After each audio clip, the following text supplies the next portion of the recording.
नमस्कार, प्रणाम दोस्तों। हम श्रीमान रावण की कथा और ऊर्जाओं का विवरण इन सत्संग की श्रृंखला में कर रहे हैं। ऊर्जा में जब पिछली बार हम आ गए थे कि जब किसी व्यक्ति की 200 माइक्रोवाट के आसपास चेतना ऊर्जा होती है, तब उसके अंदर करेज, साहस, डिसीजन लेने की क्षमता, गलत और सही को पहचानने की क्षमता, तथ्यों को जानने की क्षमता और वैज्ञानिकता आने लगती है। वो हर चीज़ की सच्चाई में प्रवेश करने लगता है। उस व्यक्ति में किसी ने कुछ कहा, भले किसी ने भला कहा या बुरा कहा, इसका ज़्यादा असर नहीं पड़ता। उसका विज़न बिल्कुल क्लियर होता है, उसे क्या करना है और क्या नहीं। वो योजना बनाता है। अब वो खुद एक कार्य करता है, काम करने वाला व्यक्ति नहीं, बल्कि लोगों को काम देने वाला व्यक्ति हो जाता है। अगर क्षत्रिय होता है तो सेना बना लेता है, नेता होता है तो बड़ा नेता बन जाता है, और बिजनेसमैन होता है तो बड़ा एंटरप्रेन्योर होता है, और जॉब भी कर रहा है तो उसमें संचालन का गुण आने लगता है। इसी तरह सब ये जब गुण धीरे धीरे बढ़ते जाते हैं, उसकी एनर्जी, चेतना शक्ति बढ़ती जाती है, तो संसार में उसका प्रभाव उतना ही बढ़ता जाता है। तो कुल मिलाकर चेतना शक्ति का खेल है, और हमें अपनी चेतना शक्ति को बढ़ाते रहना चाहिए। चेतना शक्ति को बढ़ाने के लिए जो रावण ने किया वो आप भी कर सकते हैं, जो ऋषि मुनियों ने किया वो आप भी कर सकते हैं। क्योंकि ये कहानी महाराज रावण पर चल रही है, तो मैं आपको समझाता हूँ कि रावण ने अपनी चेतना को बढ़ाने के लिए क्या किया, और महाराज रावण ने किस तरह पूरे यूनिवर्स को कंट्रोल करने की क्षमता पैदा कर ली। ये तो आप जानते ही हैं कि जब माँ केकसी आश्रम पहुंची बिसरवा जी के, तो उस समय बिशरवा ऋषि ने जान लिया था ये पुत्र की इच्छा के लिए आई हैं, और वो सुंदर भी बहुत थी। लेकिन बिशरवा जी ने कहा कि जो ये समय है, जिस समय तुमने पुत्र इच्छा की कामना की है, सुंदरी, इस समय तो राक्षसी पैदा होंगे। केकसी के अनु ने विनय करने पर बिशरवा जी ने कहा एक पुत्र अच्छा भी होगा, जो इसमें राक्षसी गुण कम होंगे और दैवीय गुण ज़्यादा होंगे। तो पहला जब पुत्र पैदा हुआ तो पूरे संसार में भूचाल आ गया, और ऐसा भूचाल नहीं, बिजलियां कड़क रही थी। देवताओं के तो प्राण ही सूख गए थे। तूफान आ गया था, ज्वालामुखी बिना समय फटने लगे थे। सब जितने भी अमंगल सूचक चीजें हैं, घटनाएं हैं, वो सब देवताओं के लिए घटने लगी थी। और दानव और राक्षस बड़े हर्षित थे कि उनका तारणहार आ गया है। उसके बाद सबसे बड़ी बात यह हुई कि रावण के पैदा होते ही 10 शीश थे, इसलिए उनका नाम 10 ग्रीव रखा गया। अब देखो, बच्चा कितना ही क्रूप हो, कितना ही खतरनाक लगता हो दुनिया को, लेकिन माता पिता के लिए तो प्रिय होता है। ऋषि ने और माँ केकसी ने बड़े दुलार से उनको रखा। वो ब्रह्मा जी की कृति मानकर उसे बड़े प्यार से पालना शुरू किया। फिर दूसरा पुत्र और भी भयंकर पैदा हुआ, जिसका नाम कुंभकर्ण रखा गया। तीसरी पुत्री पैदा हुई, उसका नाम सुपर्णखा रखा गया। फिर चौथा पुत्र पैदा हुआ, वो बड़ा सौम्य था, देवता प्रसन्न थे, उन्होंने फूल बरसाए उसके जन्म पर, उनका नाम विभीषण रखा गया। रावण को जब विद्या का समय आया, पढ़ने का समय आया, उसी समय से ही ऋषि ने देखा हर चीज़ जानने की बड़ी तितिक्षा थी, बहुत जल्दी समझ भी जाते थे। चाहे वो विज्ञान हो, चाहे वो पराविज्ञान हो, चाहे वो मंत्र विज्ञान हो, चाहे वो गणित हो, वो हर चीज़ को बहुत अच्छे से समझते। चाहे वो साहित्य हो, चाहे वो संगीत हो, रावण सब चीज़ को बहुत जानना चाहते थे, उस पर अधिकार प्राप्त करना पाते चाहते थे, ये उनकी तितिक्षा थी। कुंभकर्ण को केवल खाने पीने का काम था। जंगल में घूमते रहते थे, जानवरों को खाते रहते थे। कोई तपस्वी अगर तप करता मिला, उसको भी खा जाते थे। एक बार तो घूमते घूमते इंद्र की सभा में पहुंचे और वहां जो अप्सराएं नृत्य कर रही थी उन्हें खा गए। 10 अप्सराएं खा गए। देवता इधर उधर दुबक के घूमते रहते थे। अभी यहीं पर फुल स्टॉप नहीं हुआ, विराम नहीं लगा। एक दिन क्या हुआ कि कुबेर महाराज अपने पिता से मिलने आए। केकसी ने उन्हें देखा और रावण से कहा, पुत्र देखो तुम्हारा भाई कितना तेजस्वी है, पुष्पक विमान से आया है, उसका कितना नाम है, तुम भी इसके जैसे बनना। अब रावण तो रावण ही थे। रावण अंदर से क्रोध से जल गए, लेकिन बाहर से बोले, माँ आपने बहुत अच्छी बात कही, मैं भी अपने बड़े भाई जैसा बनूंगा। और कुछ दिनों बाद उन्होंने माँ से कहा, माँ अब अपने भाई से भी ज़्यादा शक्तिशाली मैं बन के आऊँगा और अब मुझे तपस्या करने की अनुमति दो। क्योंकि रावण जान गए थे कि मात्र शिक्षा ग्रहण करने से और चीज़ों को जानने से कि इसका क्या कारण है, मात्र उससे काम नहीं चलेगा। अगर चीज़ों को कंट्रोल करना है तो जिसने यूनिवर्स बनाया है सबसे पहले उससे कांटेक्ट किया जाए। समझ रहे हैं आप? तो रावण ने क्या चुना? तप का रास्ता चुना। उसके साथ दोनों भाई भी गए और दोनों ने तप शुरू कर तीनों ने तप शुरू कर दिया। विभीषण एक पैर पर खड़े होकर तप करने लगे। कुंभकर्ण ने चारों तरफ से अग्नि जला ली। कभी कभी बर्फ में, कभी कभी पानी में मंत्रोच्चारण करे। कठिन परिस्थितियों में कुंभकर्ण जप और तप करते। और रावण, उनका तो कहना क्या था, एक पैर फिर एक अंगूठे मात्र पर खड़े होकर ओम ब्रह्मदेवाय नमः, ओम नमः शिवाय जो भी मंत्र का जाप करते और हर 1000 वर्ष में कहते हैं वो अपना शीश हवन में, यज्ञ में आहुति दे देते। 9000 वर्ष तक तप किया और 9 शीश उन्होंने दान कर दिए। 10वें हजार वर्ष जब वो 10वां शीश काटने वाले थे, ब्रह्मा जी को आना पड़ा। जब ब्रह्मा जी आ गए तो ब्रह्मा जी ने बड़ी प्रसन्नता से कहा, बस थे तो उन्हीं की पीढ़ी के और हम भी उन्हीं के ही बच्चे हैं, सृष्टिकर्ता के। जब बच्चे अच्छा करते हैं तो पिता खुश होता है, भले ही बच्चों के मन में कुछ भी हो। तो ब्रह्मा जी ने वर मांगने के लिए कहा। तो रावण ने कहा कि हे देव, हर व्यक्ति को केवल और हर जीव को केवल मृत्यु का डर सताता है। आपसे क्या मांगना, बस इतना सा वर दीजिए कि मेरा मृत्यु कभी ना हो। ब्रह्मा जी ने कहा, बस जिसने जन्म दिया है, जिसने जन्म लिया है उसकी मृत्यु तो निश्चित है,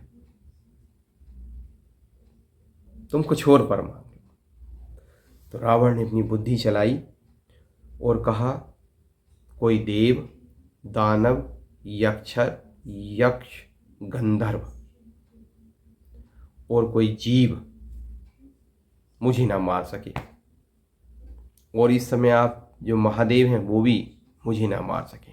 इस समय जितने भी जीव हैं, जाति हैं, जंतु हैं, मुझे ना मार सके।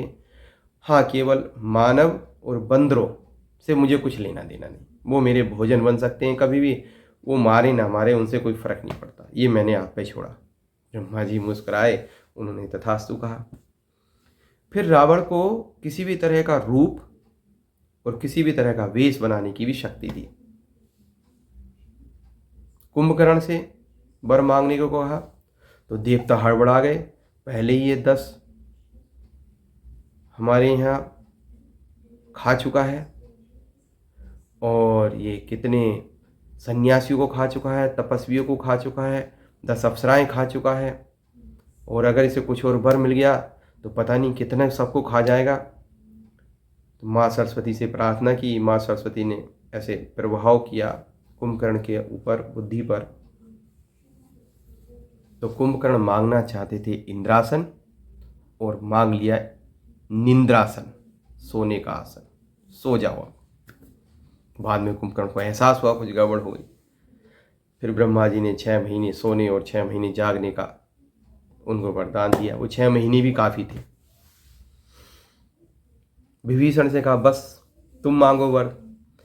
विभीषण ने कहा पितामह आपके दर्शन हो गए, बहुत हैं, और क्या चाहिए? नहीं, फिर भी कुछ वर तो मांगो, तुमने इतना तप किया है। तो कहा प्रभु कितनी ही विपरीत बुद्धि हो, कितनी ही विपरीत परिस्थिति हो, आप ऐसा वर दो कि मेरी भक्ति से निष्ठा ना टूटे, भक्ति बनी रहे। तथास्तु कहा। और प्रभु मुझे कोई हथियार चलाने की ट्रेनिंग ना लेनी पड़े, स्वतः मैं सारे हथियार ब्रह्मास्त्र भी चला सकूं, ऐसा ज्ञान मुझे हो जाए। तथास्तु कह के ब्रह्मा जी चले गए। इसके बाद नाना श्री को बड़ी प्रसन्नता हुई। नाना जी आए। नाना जी ने रावण से कहा कि पुत्र, ये लंका जहाँ तुम्हारा भाई रह रहा है वो राक्षसों की है, और अब तो तुम शक्तिशाली हो गए हो। ब्रह्मा जी से वरदान भी मिल गया है कि अब तुम्हें कोई हरा नहीं सकता, तुम्हारी मृत्यु नहीं हो सकती, तो तुम छीन लो। अब चूंकि ऋषि पुत्र थे रावण, उन्होंने कहा नहीं, वो हमारे बड़े भाई हैं, अच्छा नहीं लगेगा। और माता की भी उन पर बड़ी करुणा है, माँ उनसे भी बहुत प्रेम करती हैं। लेकिन एक प्रस्थ नाम का राक्षस था, आजकल आप चमचे कह सकते हो।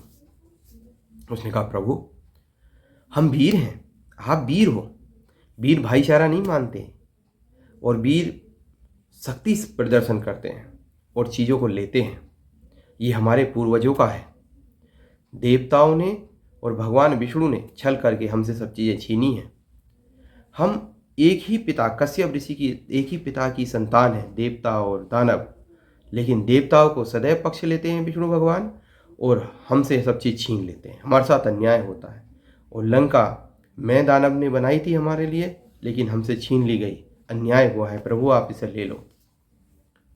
फिर रावण ने कहा कि अगर ऐसी बात है तो एक काम करो प्रस्थ, तुम जाओ और कुबेर से कहो कि वो लंका खाली कर दें, और कह दें रावण ने कहा है लंका राक्षसों को दे दी जाए। अब प्रस्थ गया कुबेर के पास कि महाराज रावण ने कहा है आप लंका खाली कर दो, बात चढ़ा के, और ये लंका उसकी है। कुबेर ने कहा ठीक है, भाई है, उसी की है, मैं बड़ा भाई हूं तो क्या हुआ, छोटे, जितना हक मेरा है उतना ही हक रावण का भी है, इसमें क्या बड़ी बात हो गई, आके ले ले, उसकी है, मेरा भाई है। प्रस्थ को लगा ये दोनों भाई अगर नहीं लड़े तो काम बनने वाला नहीं। रावण भी कह देगा चलो बड़े भाई ने ऐसा कह दिया तो बड़े भाई को वहीं रहने दो। प्रस्थ ने क्या किया, बढ़ा चढ़ा के बातें रावण को बताई। साहब वो देने वाला नहीं है, उसने ये कह दिया कि हिम्मत है तो युद्ध आके करे और मुझे हरा के ले जाए, और उसकी हिम्मत कैसे हो गई ऐसा कहने की वैसा कहने की, छोटा है छोटा ही रहे अपने तुम, और ये सब, जैसे रावण को बड़ा क्रोध आया। इसी बीच कुबेर ने पिता से विचार विमर्श किया कि पिताश्री क्या करें। तो पिताश्री ने कहा उसके अंदर दानवों के गुण हैं, ननिहाल वाले उसे चढ़ा रहे हैं, एक काम करो तुम अपने प्रिय लोगों को लेकर कैलाश चले जाओ, लंका खाली कर दो, और युद्ध करोगे तो तुम हार जाओगे, क्योंकि उसे ब्रह्मा जी का वरदान मिल गया है, और मैं नहीं चाहता मेरे 2 पुत्र लड़ें, मुझे दुख होगा। और देखो माता पिता को दुख होता है जब बच्चे लड़ते हैं। कुबेर लंका खाली कर चले गए। अब रावण ने सोचा कि कुबेर डर गए होंगे इसलिए चले गए, और लंका पर राज्य प्राप्त कर लिया। रावण अपने छोटे भाई बहनों का बड़ा ध्यान रखता था, बहुत प्यार से। अब कुंभकर्ण ने कहा, भैया नींद आ रही है, महल बनवाया जाए। कहते हैं कि 200 मील का एक महल बनवाया गया था जिसमें कुंभकर्ण सोते थे। उनके खाने पीने की पूरी व्यवस्था थी, शूर्पणखा को भी सारी सुविधाएं थी। एक दिन, क्योंकि अब रावण क्या करते थे, रुके हुए नहीं थे, लगातार तप करते थे, वरदान पे वरदान लेते जा रहे थे। देवताओं पर उनका अधिकार हो गया, त्रिलोकी में उनका अधिकार था। भगवान शंकर को गुरु मानते थे, भगवान शंकर की भी पूजा बहुत करते थे, भगवान शंकर के बहुत प्रिय थे। और एक बार और जप करके वो अपना सिर दे चुके थे और भक्ति में लीन रहते थे, और हर बार भक्ति से कुछ ना कुछ वरदान मांग लेते थे। एक बार वो ऐसे ही घूम रहे थे तो उन्होंने देखा कि मैं दानव अपनी सुंदर कन्या के साथ घूम रहा है। इन्हें वो कन्या बहुत अच्छी लगी।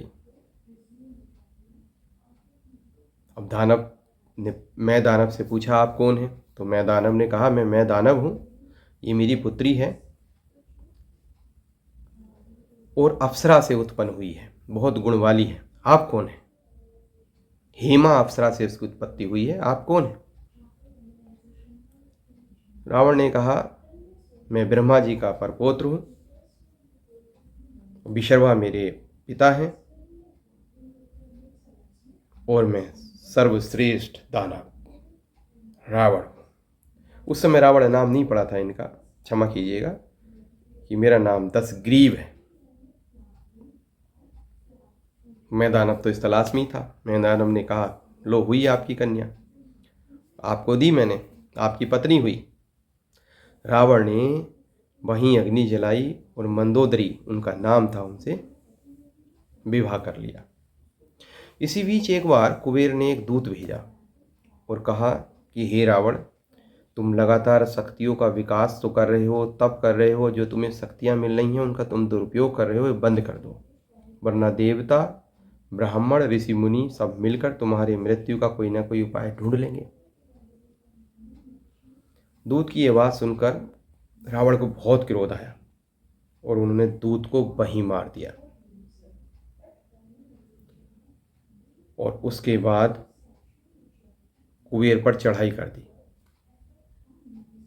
कैलाश।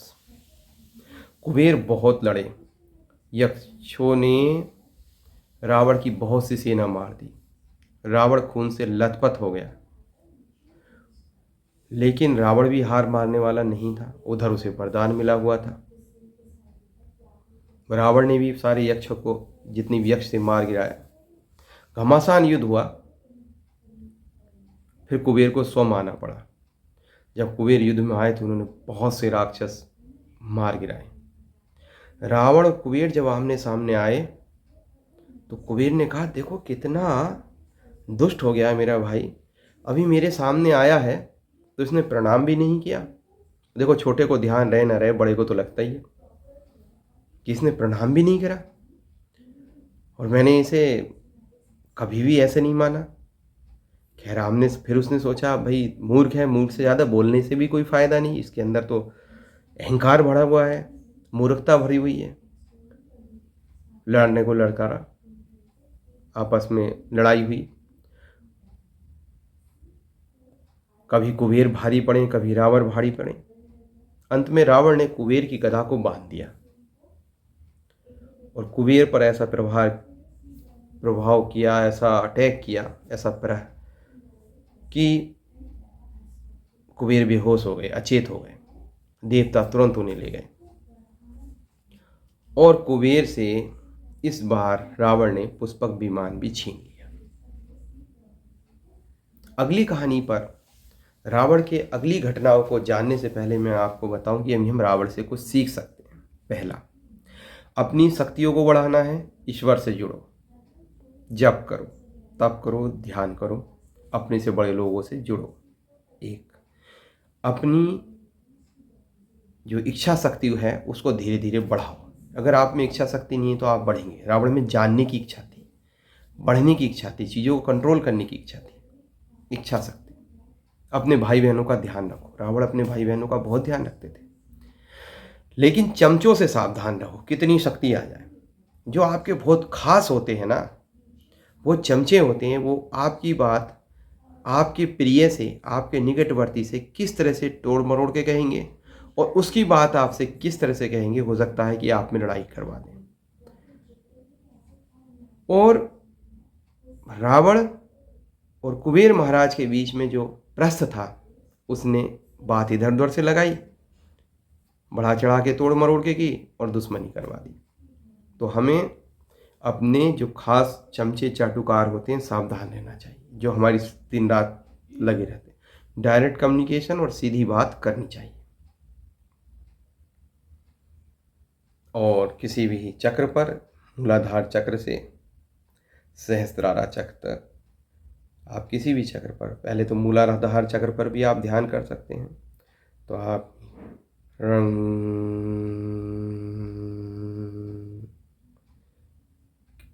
आज एक ही बीजक मंत्र देते हैं, उस जाप कर सकते हैं।